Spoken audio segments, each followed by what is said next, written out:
Hey, I want to welcome you to our home today. I'm going to give a little bit of perspective. I guess maybe a little bit of testimony Tuesday. But Monday night we had our monthly, what I call praise and prayer group that we do at our house. It's just a home group that we've been doing for many years. If you're local, you're welcome to come. And for 11 years straight, we did it every single Monday night. And we'd have anywhere from 15 to 35 people here. It was not unusual, but it's been a powerful tool that God has used for us just to be willing to invite people over.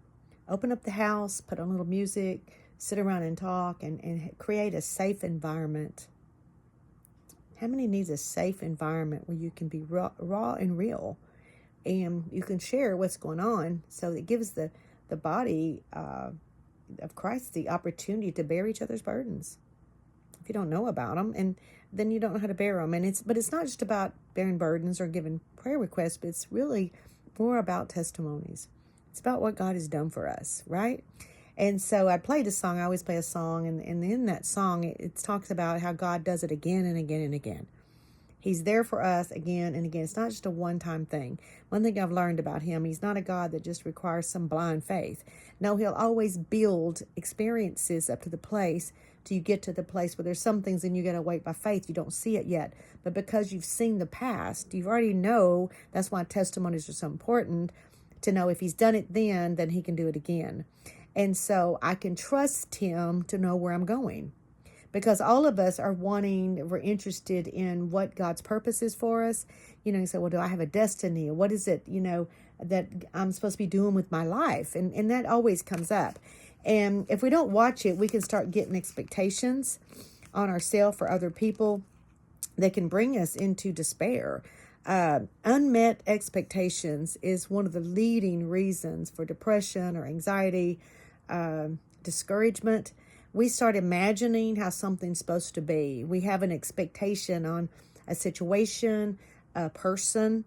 It might be you have an expectation about your spouse or your marriage or your children or your church or even yourself, that somehow or another we think we're supposed to be further down the line, that I've got an expectation, and then when I don't meet that, it brings me to a place of discouragement.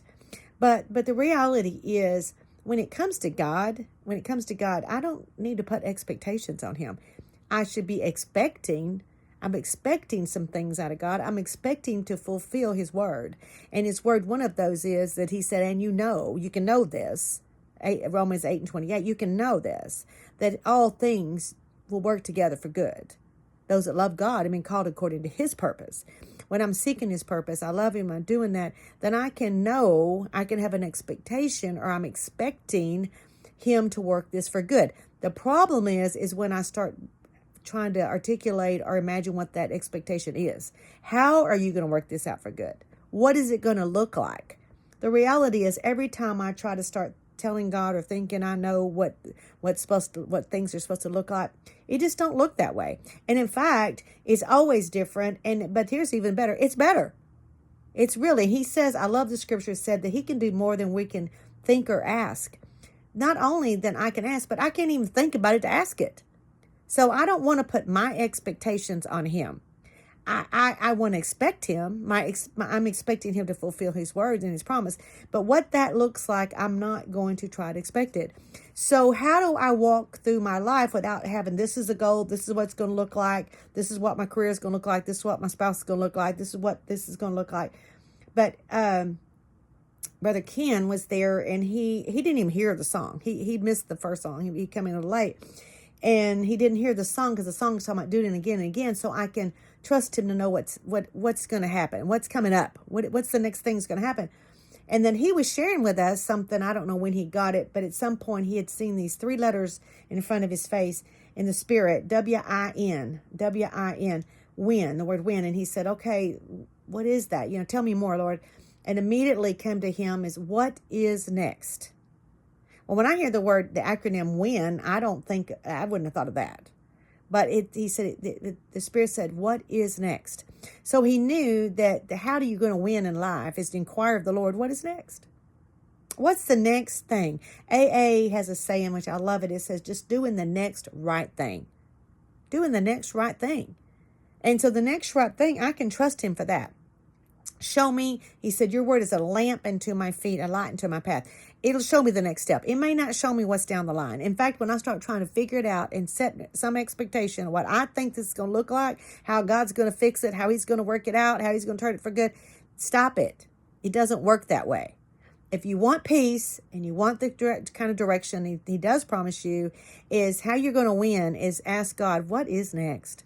Inquiring of the Lord. Paul, I think it was King David said, that's what I want. I want to inquire of the Lord all the days of my life.